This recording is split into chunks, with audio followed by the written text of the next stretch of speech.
On Monday, actor Chris Hemsworth, better known as Thor, explained that the role of James Bond should be redone, this time with Charlize Theron playing the part.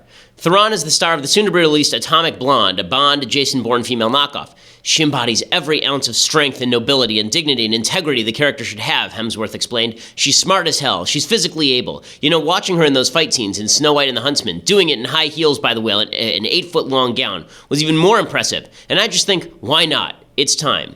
This is, to put it mildly, the stupidest crap I have ever heard. But it is not rare to hear Hollywoodites virtue signaling by talking about their ideal Bond. Ian McKellen said years ago he'd like a gay Bond. But Bond is Bond. He has a character. He's an ultra-straight womanizer fulfilling teenage boy fantasies. That is the entire point of the character. It just doesn't work the same way with a woman. Bond is a bad boy because he can seduce any woman no matter how unavailable or beautiful. Making Bond a woman changes that calculus utterly, because virtually any mildly attractive woman can do the same with virtually any man. It is not a challenge for Charlize Theron to get a man in bed. As Amy Schumer has said, I'm 160 pounds and I can catch a bleep whenever I want. She is scientifically accurate. As David Schmidt, PhD, writes at Psychology Today, quote, over the last few decades, almost all research studies have found that men are much more eager for casual sex than women are. Oliver and Hyde, 1993, Peterson and Hyde, 2010. This is especially true when it comes to desires for short-term mating with many different sexual partners, and is even more true for wanting to have sex with complete and total strangers. In a classic social experiment from the 1980s, Clark and Hatfield put the idea of sex differences in consenting to sex with strangers to a real-life test. They had experimental Confederates approach college students around various campuses and ask, quote, I've been noticing you around campus. I find you to be very attractive. Would you like to go to bed with me tonight? Around 75% of men agreed to have sex with a complete stranger, whereas 0 women, 0% agreed.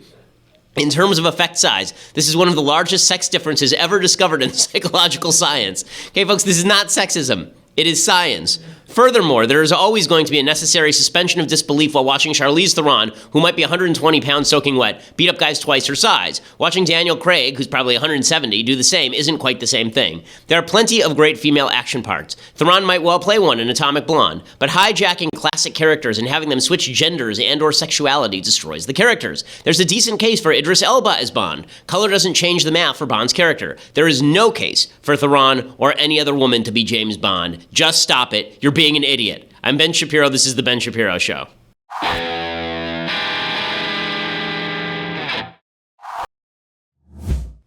Alrighty, so, I mean, just when you think things can't get any stupider, they get stupider. Really, like, this, it's funny what drives me up a wall. This sort of stuff drives me totally up a wall. Like, the idea that you're just going to turn James Bond into a woman and nothing changes, because men and women are different, stupid people. Stupid leftists. Men and women are totally different. Before we get to all of the breakdown from Trump Care and the fallout and who's to blame and is Trump going to pay a price or is Congress going to pay a price, we'll talk about all of those things.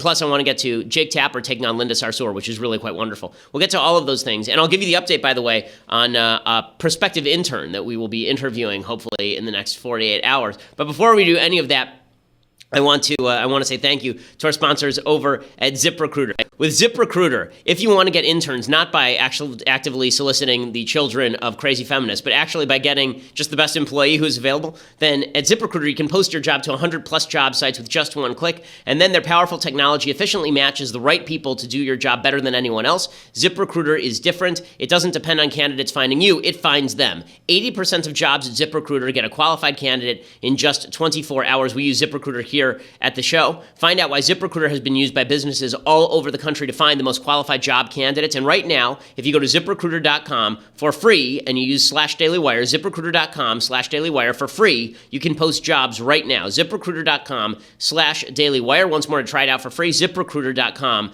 /dailywire. That's the best way to find the best candidates for your job. If only we had done that with our own employees originally, but now we're stuck with them and can't fire them, Mathis. So in any case, ZipRecruiter.com /dailywire. Make sure that they know that we sent you. Okay, so we actually love Mathis. We just make fun of him because he's in the room. If Austin were in the room, which he no longer is, then we'd make fun of him as well. In any case, you have to be within my actual visual spectrum in order for me to mock you, Jonathan. In any case, I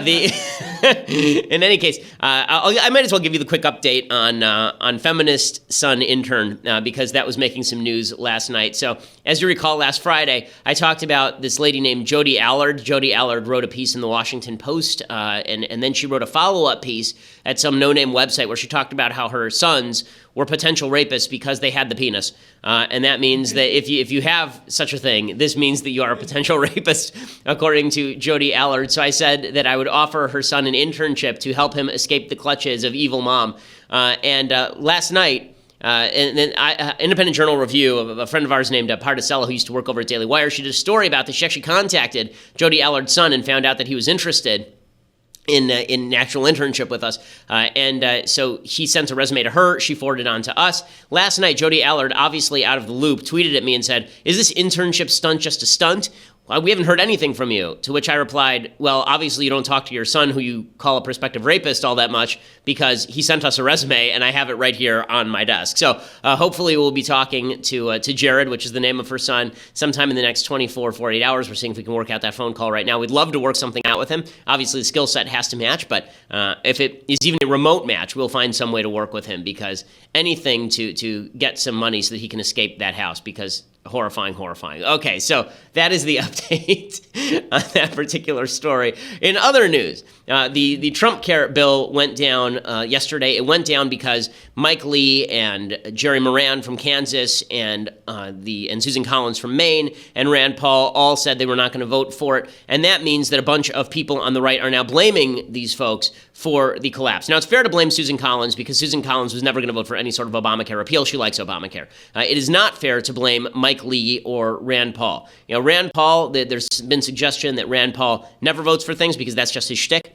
Even that is quasi-fair, but it is not fair to blame Mike Lee. The reason that it is not fair to blame Mike Lee is because there are a bunch of people today who are saying that Mike Lee preserved Obamacare. Britt Hume says this, Hugh Hewitt says this, that Obamacare has been preserved by Mike Lee and Rand Paul. This is a bunch of crap. Obamacare was preserved by the bill itself. The bill itself kept all of the regulations under Obamacare. It added some subsidies and got rid of some of the taxes, and it restructured Medicaid. Now, if the Republicans had come along, I've been saying this legitimately for months, if the Republicans had come along and said, listen, we're just going to fix Obamacare for the time being, we're going to try and fix it and make some changes that move us in the right direction, but it's not full Obamacare repeal, we are gradually going to get to full Obamacare repeal, then I would have signed on to this bill in all likelihood, and I think probably so would Mike Lee. But by calling it Obamacare repeal and replace, the implication is that this was the last step. So when people say that Obamacare was going to be repealed except for Mike Lee, that's just nonsense. It is just not true. It is fully dishonest when people say that. Don't look to Mike Lee as the cause of the collapse here. There are many causes of the collapse here, but the first and foremost one is that Republicans were lying, okay? They didn't actually want to get rid of Obamacare. They just didn't, okay? And the constituents didn't. President Trump didn't. President Trump was the one who insisted back in January, by the way, that we not do full-scale repeal. Instead, we do repeal and replace. That was Trump's suggestion. And then he walked away from that when it turned out that people couldn't agree on what the replacement would look like and actually didn't want to do full-scale repeal. So Trump was out there trying to claim this as a victory yesterday, even though it was a loss. This is what Trump does best. He likes to spin. And the fact is that here is President Trump yesterday talking about how it was really a victory. Like, if you wouldn't know any better, then it was totally a victory. We have 52 people. We had 4 no's. Now, we might have had another one somewhere in there, but essentially the vote would have been pretty close to, if you look at it, 48-4. That's a pretty impressive vote by any standard. And yet you have a vote of 48-4 or something like that, and you need more. It's pretty tough. We have 52 people. Okay, that is not impressive by any standard. The standard is passing things. It's like Hillary Clinton saying, I won the popular vote. Okay, so you got 48 out of 52. First of all, not even clear that there were 48 out of 52. It's just clear that 4 would not vote for it, not that 48 would. But you can't spin this as a victory when it is not a victory. And as I said yesterday, there was a vacuum of leadership from the top. Trump doesn't know what's in this bill. He doesn't really care what's in this bill. He didn't use the bully pulpit in any way. He didn't threaten moderates to get on board. He didn't threaten conservatives to get on board. He thinks that his Twitter basically alleviates him of the necessity of learning things. And so he can just tweet things out and that will fix it. That is not correct. Today, he's supposed to have a bunch of senators to the White House where he's going to talk to them about these things. We'll see if that moves the ball at all. But unless he is actually actively going to use the power that he has to threaten senators who refuse to go along with him, then he's not doing anything. He's not. as I said yesterday, the only power that Trump has over these senators, because his approval rating isn't that high, is that his approval rating among Republicans is still sky high. It's still 82% among Republicans. That means he has the capacity to threaten them with funding cuts. He has the capacity to threaten them with primary challengers. He hasn't done any of those things yet. He's sort of sitting back and letting it happen. And the reason he's sitting back and letting it happen is because he thinks that, and it's an interesting strategy, he thinks that if he just says that he's going to let Obamacare fail, then all will be well. Obamacare will collapse, and then he will be there to pick up the pieces. People will blame Democrats, not Republicans. This was his self-stated strategy. I mean, he said this openly yesterday. And I think you'll also agree that I've been saying for a long time, let Obamacare fail, and then everybody's going to have to come together and fix it and come up with a new plan, and a plan that's really good for the people with much lower premiums, much lower costs, and much better protection. I've been saying that, Mike, I think you'll agree, for a long time. Let Obamacare fail. It'll be a lot easier. And I think we're probably in that position where we'll just let Obamacare fail. We're not going to own it. I'm not going to own it. I can tell you the Republicans are not going to own it. We'll let Obamacare fail, and then the Democrats are going to come to us and they're going to say, how do we fix it? How do we fix it? Or how do we come up with a new plan? Okay, if this had been his original strategy, then it might have worked. Now, it's kind of funny to watch Mike Pence in these clips because he's awkwardly nodding even though he disagrees. Like yesterday, Mike Pence said we still have to repeal. So he obviously disagrees with President Trump, but hey, that's not his job, right? His job is to sort of be a yes man for Trump. In any case, Trump saying let Obamacare fail, this would be a fine strategy if he had come out of the gate and he had said, listen, Obamacare is failing. We have a problem here. The only way this is getting solved is with a bipartisan solution. So I want to call to the White House Chuck Schumer and Mitch McConnell and Nancy Pelosi and Paul Ryan, and I want to have a series of meetings to set up a framework for a bipartisan fix on Obamacare. And then when things collapse, you say, oh, look at those Democrats. They wouldn't work with us. There was nothing we could do. But that's not what Trump actually did, right? What Trump did is he went to his Republicans and he said, we're going to repeal the whole thing.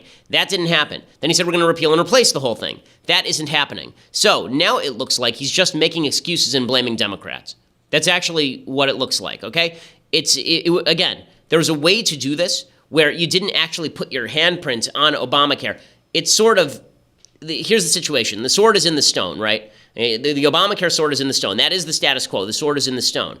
The way to, there are two things you could do about that. You could either look at the Democrats and point at them and say, listen, the sword is in the stone. It shouldn't be in the stone. You're the ones who put it there. And I know and you know that unless we cooperate, we can't get the sword out of the stone. Or you could do what Trump and the Republicans did and say, if you elect us, we will remove the sword from the stone. And then they don't remove the sword from the stone. And then they say, well, the sword's only in the stone because the Democrats put it there anyway. Okay, it doesn't have the same appeal. It doesn't have the same appeal. And it's a bit of a mistake because Democrats are jumping on this to say, okay, well, now he acknowledges that Obamacare is failing. He acknowledges that the healthcare system has problems, and he's not going to fix it. In fact, he's going to make it worse. So if it were Democrats in there, if you elected us, we'd fix the thing, right? We wouldn't get rid of it. We'd fix the thing. This is what Democrats are going to claim. If you had elected us, if you'd made Hillary the president, and you'd put us in Congress, we would have fixed the thing. We would have removed the sword from the stone ourselves. But you elected Trump instead, and so he's just going to bitch and complain about what exactly, why the sword is there in the first place. So Trump is continuing to make this case. He says, we need to elect more Republicans. That's the goal here, just elect more Republicans. So the way I look at it is in 18, we're going to have to get some more people elected. We have to go out and we have to get more people elected that are Republican. And we have to probably pull in those people, those few people that voted against it. I don't know. They're going to have to explain to you why they did, and I'm sure they'll have very fine reasons. But we have to get more Republicans elected because we have to get it done. We got it passed in the House. We would have gotten it very much. Yeah, you can't use his head as a stand, right? We don't want that to happen. You're messing with the wrong guy here. So we want. I think we're going to do very well, actually, in 18. I would be not surprised if something were done long before that. But in any event, because the margin is so small, the majority margin is so small, we're going to have to go out and get more Republicans elected in 18. And I'll be working very hard for that to happen, okay? Okay, so this has been the consistent Republican pitch for years, right? Give us the House, we'll repeal Obamacare. Give us the Senate, we'll repeal Obamacare. Give us the presidency, we'll repeal Obamacare. I don't know how much longer you can run this scam when you run the majority in both houses and you're still not repealing Obamacare and have no intention of passing a full repeal. Mitch McConnell is supposedly going to put the full repeal to a vote on Monday. Now, understand something. Even the full repeal bill, right, the plain, simple repeal bill, doesn't actually repeal Obamacare because the regulations are still included. It gets rid of the subsidies, it gets rid of the taxes, but it doesn't actually get rid of the Obamacare regulations, which are going to require some actual legislation, separate legislation, to get rid of the Obamacare regulations under the reconciliation rules. Do Republicans need more people in the Senate? Yes. And now would be a great time to put more Republicans in the Senate, considering that you've got, I think, 10 Democratic seats in red states that are up in this next election cycle. So if Republicans were to pick up even 4 of those, then they'd have a really solid majority going into the second half of Trump's term. But he is going to need to do a better job of making the case. Again, if you're going to put blame on Democrats, you have to explain why the blame is on Democrats. Yesterday, Sarah Huckabee Sanders, she came out and she said that it was Democrats' fault, that this had all happened. It's hard to make the case it's Democrats' fault when you never reached out to Democrats in the first place. So this was a botch, basically, from the beginning, and I'm not sure that Trump is going to get out of it that easily. Now, is it going to hurt Trump? I don't think it'll hurt Trump. I think it'll hurt Congress. So if you look at the generic congressional ballot right now, generic congressional ballot has Democrats up 10. That is wipeout territory for Republicans. If Democrats are up 10, then Republicans, if that were real, right, Democrats would win, probably back the majority in the House.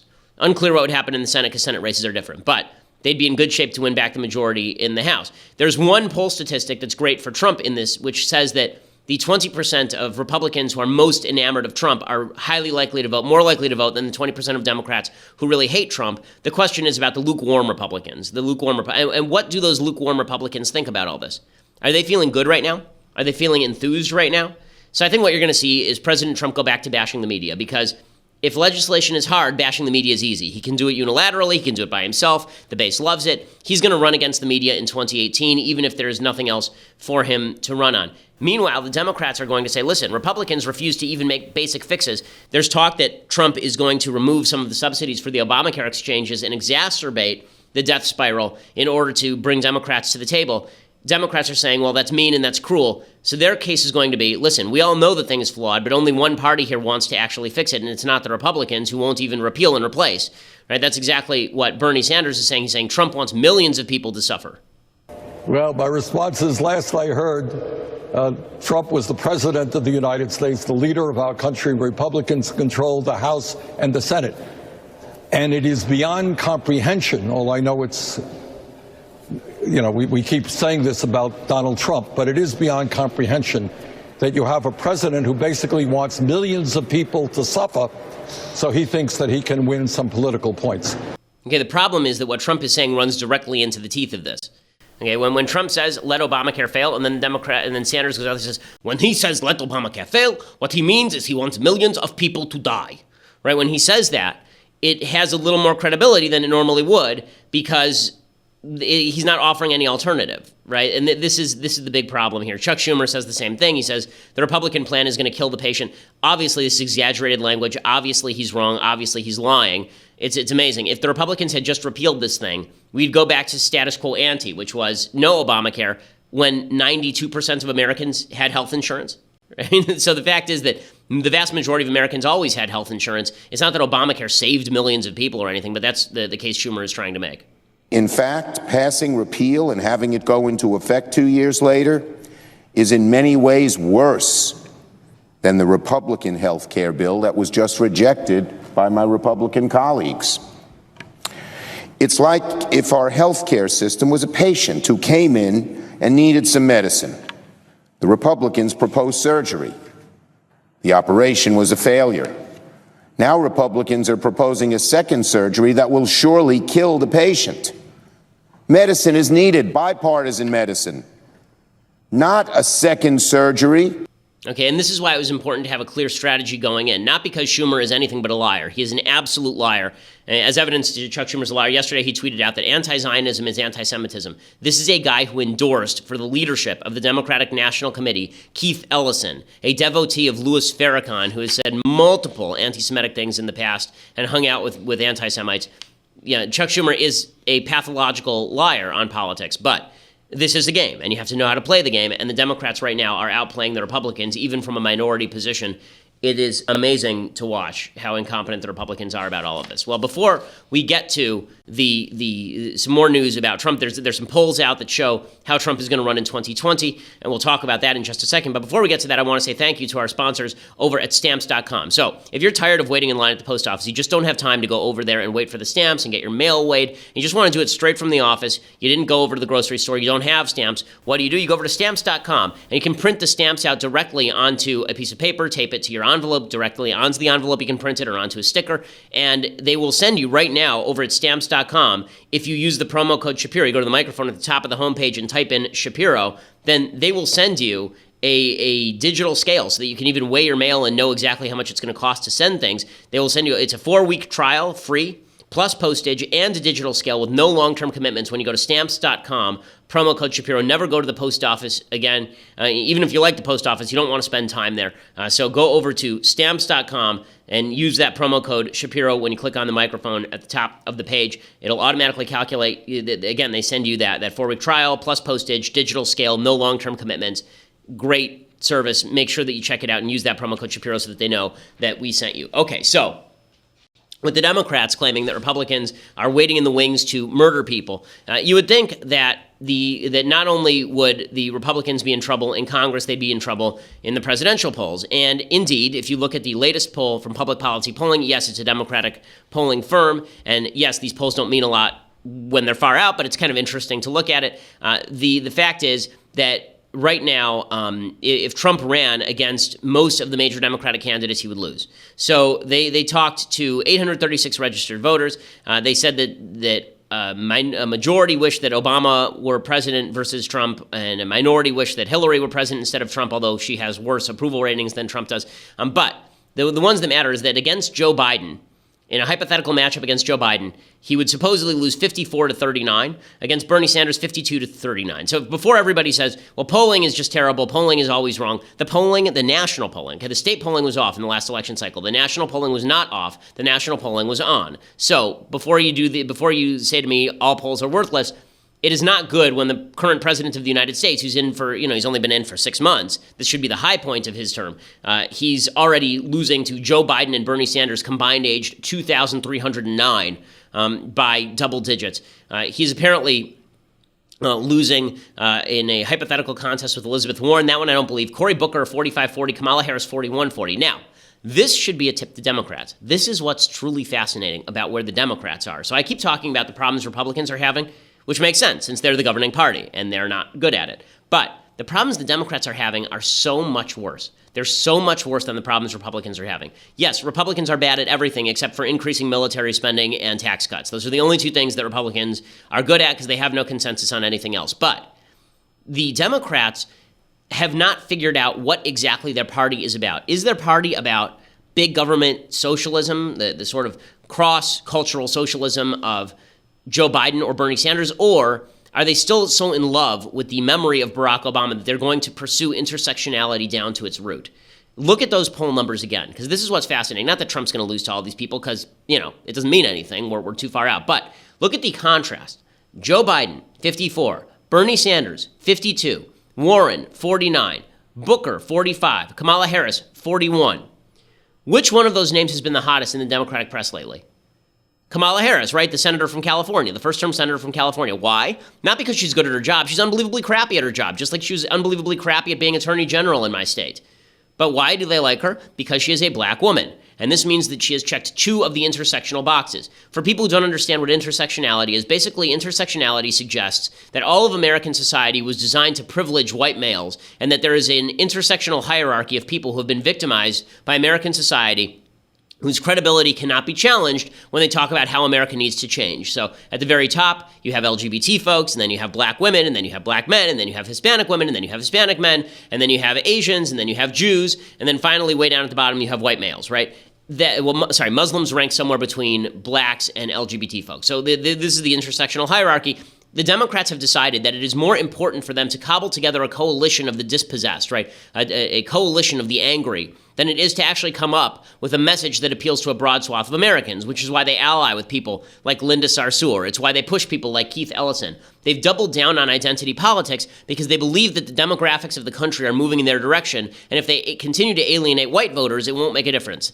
This failed them in 2016 because white voters, white blue-collar voters, for the first time voted as a racial bloc, an almost racial bloc. More white blue-collar voters voted for President Trump than Hispanics voted for Hillary Clinton in the last election cycle.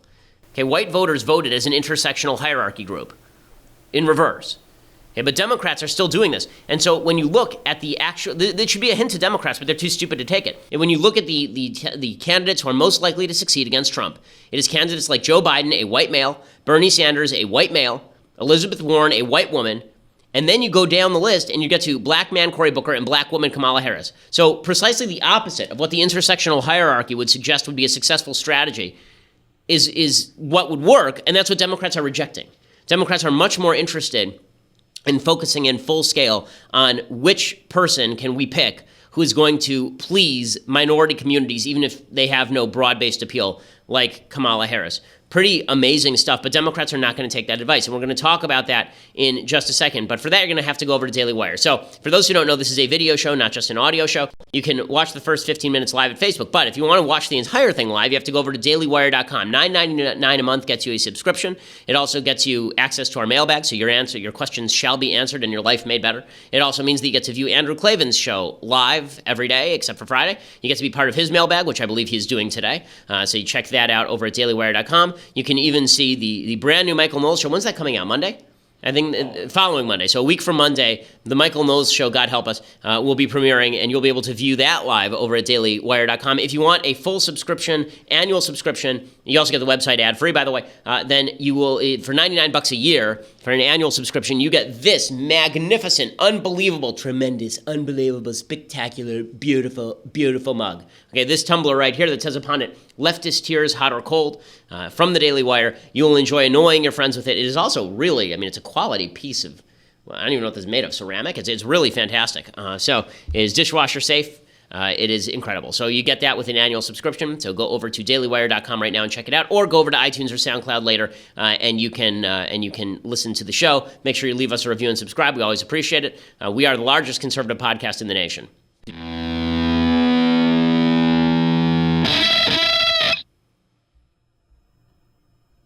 Meanwhile, while all of this is going on, while the Democrats are struggling to come up with an identity, they keep centering around people like Linda Sarsour. Okay, so yesterday I thought this was just amazing. The Democrats, the Women's March, we talked about this 2 days ago. The Women's March had paid tribute to Assata Shakur, who's an actual terrorist, like an actual terrorist human being, who shot a cop in New Jersey back in the 1970s, I think it was 79, and then fled to Cuba. They paid tribute to her, and they did this whole shtick about how they don't believe in her violence, but they appreciate that she fought sexism within the Black Panther Party, which is like saying, I don't appreciate what Osama bin Laden does with American buildings, but I do appreciate him fighting Islamophobia around the world. No. But the Women's March tweeted that out. So Jake Tapper, who, as I've said before, is one of the few people in the media who I think actually tries to get it right. I know there's a lot of disagreement about Jake Tapper on the right, but I think Jake is actually attempting to be intellectually honest. Is he still a guy of the left? I think he is, but he's an intellectually honest fellow, or at least attempts to be. And so yesterday he tweeted this out. Shakur is a cop killer fugitive in Cuba. This, ugly sentiments from Linda Sarsour and the Dyke March in Chicago. You remember that story. That's where the lesbian march in Chicago banned Jews because they were flying a flag that had a Jewish star on it, and it made the intersectional hierarchy uncomfortable. He said, any progressives out there condemning this? Which is exactly right. And then Sarsour called Jake Tapper a member of the alt-right. She said, Jake Tapper, please share my ugly sentiments. Unapologetically Muslim, unapologetically Palestinian, pro-immigrant, pro-justice, shame. Okay, so first of all, whenever people say shame, they usually have no real reason to do so. That goes to Game of Thrones as well. In any case, Linda Sarsour says, what about me is so bad? And Jake Tapper immediately slams her. He says, your comment about Ayaan Hirsi Ali, for one. So if you recall, she said about Ayaan Hirsi Ali, who is a Muslim who's no longer Muslim, right? She's a heretic under Muslim law. She was generally mutilated by Islamists, and then they attempted to force her into a child marriage. She fled. She ended up in Denmark, and now she lives in the United States. I believe that she's married to Niall Ferguson, the historian from Harvard. And Linda Sarsour had said that she wished she could remove Ayaan Hirsi Ali's vagina. So Jake Tapper is calling her out on that. And there's a whole history. I mean, we've talked about Linda Sarsour before. Linda Sarsour is a radical. She is somebody who has spoken highly of terrorists and terrorist groups before. She's really a devastatingly bad human being. And Jake Tapper took her to the woodshed here. When even Jake Tapper is taking you to the woodshed because you're so extreme, that should say something to the Democratic Party. But it doesn't, because the Democratic Party is so ensconced in its own belief that all that matters is building a coalition to take down Western civilization, that they don't care who they include in that coalition, from Linda Sarsour to Assata Shakur. None of it matters. Cop killers, terrorist apologists, none of it matters. So the Democrats are still having this trouble, which means the only unity they have is, again, as always, being anti-Republican. So last night they went nuts because apparently President Trump had an undisclosed meeting with Vladimir Putin. There was a big meeting over at the G20. There was a big dinner that was held by by Angela Merkel over at the G20. And apparently during the dinner, President Trump, who was not seated next to Vladimir Putin, but Melania was, he got up and he walked away from where he was sitting. He walked around to Vladimir Putin, pulled up a chair, and proceeded to have a full-hour conversation with no other American official present. So he didn't bring Rex Tillerson. He didn't bring a Russian translator. The only person who was there was Putin's translator, which is not great because you never know if Putin's translator is telling Trump lies, right? I mean, Putin could be saying, look at this look up this American schmuck. And then the translator says, he says you're a wonderful guy, right? I mean, that's exactly what could be happening. Plus, Putin is old KGB. This is not, if you are in Trump's cabinet, the last thing you want is a meeting where you don't have anyone in there who's able to at least monitor what's being said. We've had this problem before. Last time Trump was in a room alone with Russians, he ended up spilling Israeli national security information that put in danger an Israeli spy who was trying to spy on ISIS. So you have this meeting, and the media goes crazy. They say, oh, this is obviously something nefarious going on. Now, listen, do I think that when you have a meeting that's an hour long at one of these things that we should know what's happening? Yes, because I am for full-scale transparency from any president, and I don't think that that's really appropriate. I do want to know from the media, and I just don't know the answer to this. Is it that Trump has lots of meetings with Russians and then doesn't disclose it? Or is it Trump has lots of meetings with everyone and then doesn't disclose it? I mean, I've seen reports that he had meetings with various other governmental actors over the last 6 months, and then it was reported like 4 days later, but no one cared because it wasn't Russia. So it's hard to tell how much of this is real and how much of this is just the media thinking that every time Trump eats something with Russian dressing on it, he's spying with Vladimir Putin. In any case, Putin continues to speak highly of Trump. Here's what Vladimir Putin had to say about him. Says, you met with Donald Trump recently. This is a guy questioning Putin. It'd be interesting to hear your impression of him as a person. I did not expect this, and I believe it is very important for a person who has a public profile, a politician. He has the ability to listen. At least this is what our conversation was like. I do not know what he's like with other people he talks to, but during our conversation, I listened to him with attention as well. When he set out his ideas and proposals on developing cooperation, and he did the same. This is something that does not happen all the time. For a person who works with people, who is involved in politics, I reiterate, this is a vitally important ability to be able to listen and to respond and communicate promptly. You have substantial experience, I believe. There are some people who only hear themselves. Whatever you tell them, it is like a buzz in the background for them. You are talking to them, they are not listening at all. Как у нас в народе говорят, лепят горбатого и все.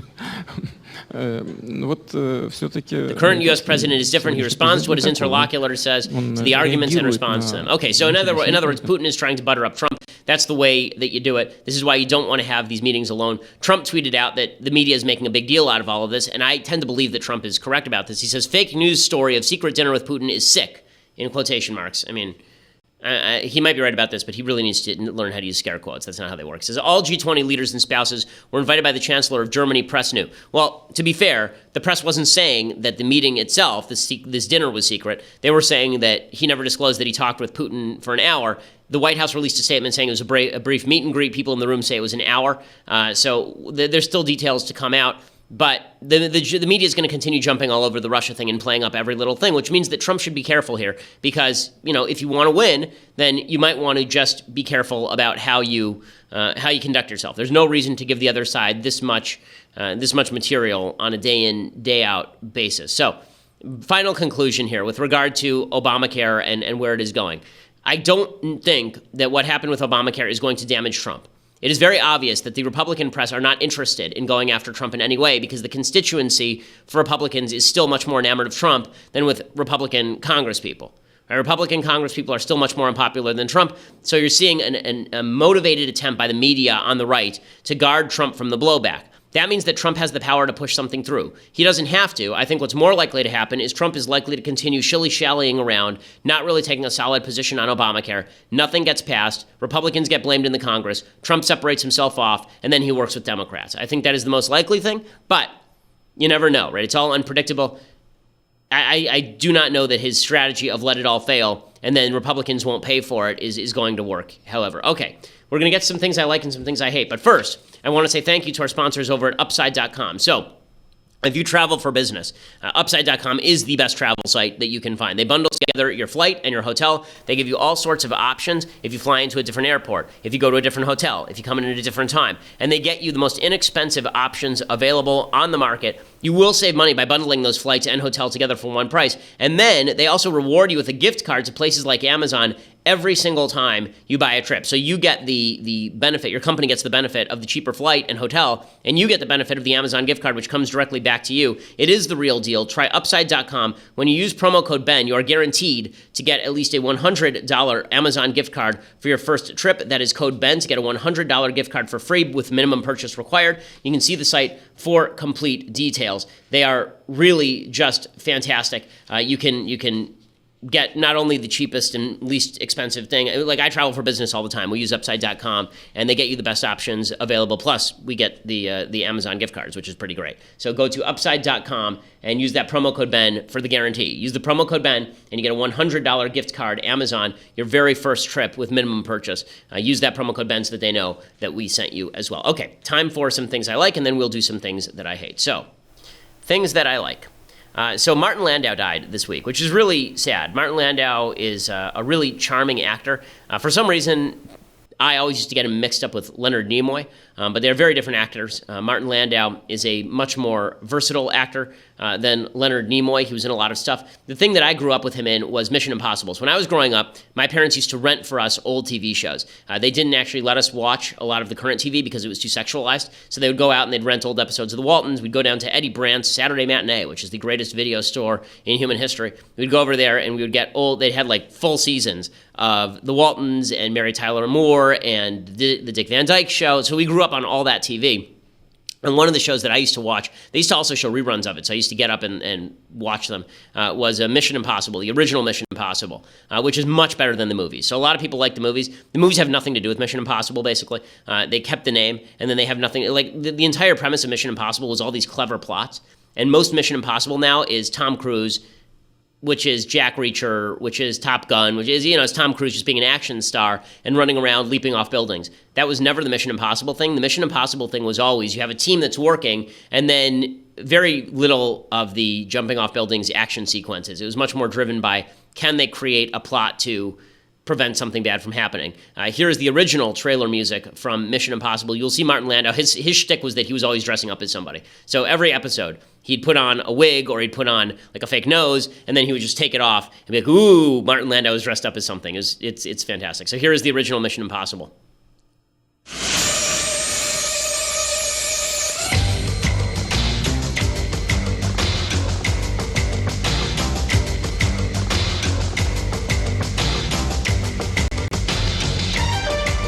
There's Martin Landau right there taking off a fake face, right? You saw it.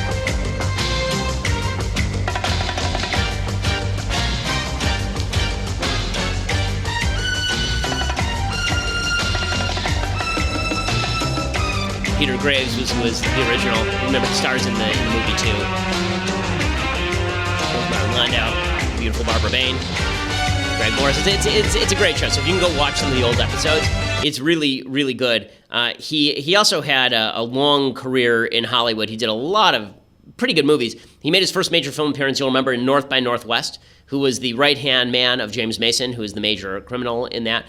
He was also in Cleopatra and The Greatest Story Ever Told. And you'll remember that he was also in Rounders, right? So if you've seen Rounders, he's great in Rounders. He's the old law professor who basically tells Matt Damon to pursue his dream of being a loser gambler. So that's he's great in that. He's in his later days, he got less productive, obviously, but he does have a star on the Hollywood Walk of Fame. Very, very good actor, and sad to see him go. Okay, so other things that I like. So this was just hilarious. Yesterday, Chris Christie, the rotund governor of New Jersey, who everyone hates at this point, went to a Mets game. And if you're Chris Christie, probably the worst thing you could do right now is go into a highly public setting. And a ball is hit, and you'll see Chris Christie catch it, and watch what the crowd does. And a souvenir for Chris Christie. Are you kidding me? How about that?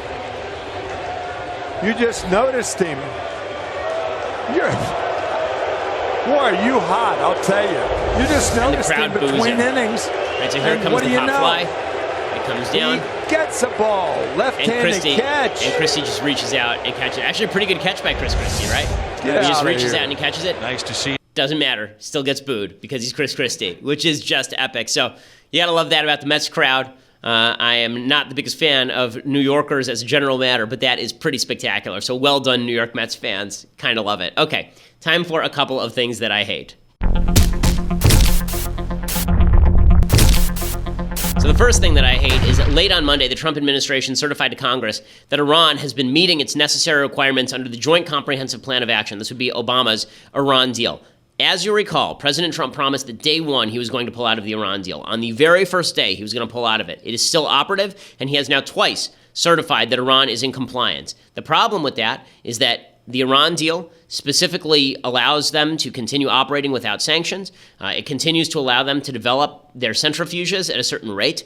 It requires them supposedly to reduce the number of functional centrifuges used to enrich uranium and forfeit uranium stockpiles. But they say that that Iran is violating the spirit of the agreement, but they're not violating the text of the agreement. And then you have the State Department saying that Iran remains one of the most dangerous threats to U.S. interests. Okay, if that's the case, then just reject the stupid deal. Just reject the stupid deal. And last April, Trump was slamming the Obama deal as disastrous. He said in front of AIPAC that it was catastrophic. Okay, either kill the deal or don't kill the deal. But this routine where you split the baby is getting very irritating. And repeatedly, you get this routine from the Trump administration where they say that they are going to stand by some conservative position, and they don't do it. So the Trump administration just brought in they just issued 15,000 new travel visas for people who are coming into work, for foreigners. They have now announced the Trump administration has also announced, aside from keeping the Iran deal, there are a couple of other things that I'm missing here that they've done in the last couple of days that are not good. The Cuba policy, for example, they said that they were going to reject Obama's Cuba policy. They've kept most of Obama's Cuba policy in place. Again, don't pee on our leg and tell us it's raining. Okay, if you don't actually want to do anything about something, don't promise you're going to do it. Don't make promises you can't fulfill, especially when your entire shtick is politicians are all dirty, politicians are all liars. I'm not one of them. Okay, other things that I hate. Dana Rohrabacher, who's a congressman out here in California. I don't know whether to put this in things I like or things I hate just because it's so absurd. Dana Rohrabacher, who I know, and Dana is a nice guy. I've spoken at one of his events. He has like a drinking beer St. Patty's Day event. And Dana Rohrabacher was questioning someone from NASA yesterday, and this is a thing that actually happened in America in the Congress. The most important thing was if Mars... Can I ask permission for 1 minute for this question? And that is, you have indicated that Mars was totally different thousands of years ago. Is it possible that there was a civilization on Mars thousands of years ago? So the evidence is that Mars was different billions of years ago, not thousands of years ago. Well, yes. And there is no evidence that I'm aware of that. Would you rule that out? See, there's some people. Well, anyway, I would say that is extremely unlikely. So that is the thing that happened. A sitting congressperson in the United States suggested that there was a civilization on Mars thousands of years ago because they'd said that there was changes on the surface of Mars billions of years ago. So good job, Dana Rohrabacher. He's also known affectionately as Putin's congressperson. He's been very, very warm for Vladimir Putin. But this is, I think that you may want to think about qualification if you're worrying about whether or not there was civilization on Mars. If there is, can we send Congress there? In any case, okay, so other things that I hate. So yesterday, Tucker Carlson, who I thought he had a debate with Max Boot, which I refrained from commenting on because I just didn't see the point. I thought it was quite an awful exchange with Max Boot, actually. I thought that Max Boot was largely correct. I thought Tucker was wildly disingenuous in the interview.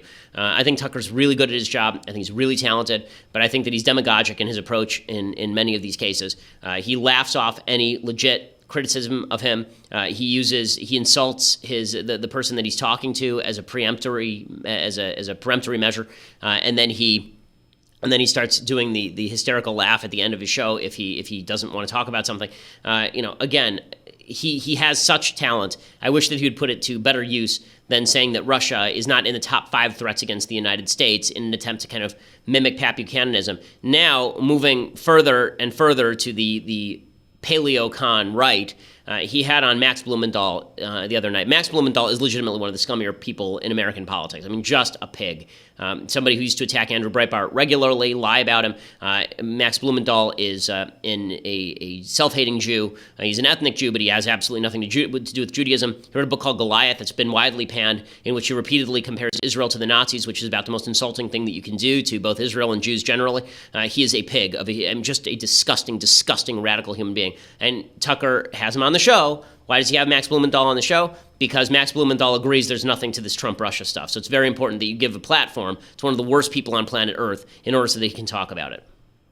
I thought the Democrats should have responded with a big narrative against permanent war and for economic equality. Instead, they're pushing Russia's scandal-mongering nonstop. It's subsumed all of the progressive grassroots movements I believed in, and it's basically buried the left in a militaristic narrative that ambitious figures like Jamie Raskin are advancing. Mark my words, Tucker, when Trump is gone, this narrative, this Russia hysteria, will be repurposed by the political establishment to attack the left and anyone on the left. Bernie Sanders-like politician who steps out of line on the issues of permanent war or corporate free trade, things like that, will be painted as Russia puppets. So this is very dangerous, and people who are progressive, who are falling into it, need to know what the long-term consequences of this cynical narrative are. It seems virtually everyone on the left in Washington, with some exceptions, you're one, I know a couple others, but I know people who I think it was reasonable, I don't agree with them, but who seem to really believe that Vladimir Putin was in control of the last election. Do you think they believe it? I don't know. I think I can't speak for other people. I'm not a mind reader. But there's definitely a political class in Washington that sees Russia scandal-mongering as a silver bullet to take out Trump. And then you have the Democrats who are basically the Democratic establishment. In other words, Tucker is so eager to get somebody who is purportedly of the left, not purportedly, of the hard left, to talk about why the Trump-Russia stuff isn't a thing, that he brings on somebody like Max Blumenthal. This is the same thing as when Sean has on Julian Assange to talk about how Trump-Russia isn't a thing and then touts him as a hero. Okay, the right is making all sorts of new friends. If your allegiance to a particular political figure is forcing you into alignment with people like Max Blumenthal and Julian Assange, and you are now welcoming them as friends and treating them with anything but disdain, let me recommend to you that you've made some mistakes in your life. Okay, you shouldn't be part of a movement that is now making common cause with people like Julian Assange, who's put American lives in danger, or Max Blumenthal, one of the scummiest people on earth. It's amazing. I mean, remember, Sidney Blumenthal was Hillary Clinton's hatchet man. So we're now at the point, politics is so topsy-turvy and so circular, that at this point, Sidney Blumenthal, who used Max Blumenthal as an advisor on Israel to Hillary Clinton, is appearing on Tucker Carlson's show to defend Donald Trump because Tucker Carlson wants to defend Trump. I mean, that's how crazy all of this has gotten. You know, the rules have changed, and there are no rules anymore. It's catch as catch can, but if people with principles should think twice before they start making way for people like Max Blumenthal just because he's saying some things you like. Really, really quite disgusting. Okay, so we'll be back here tomorrow with all of the latest. I'm Ben Shapiro. This is The Ben Shapiro Show.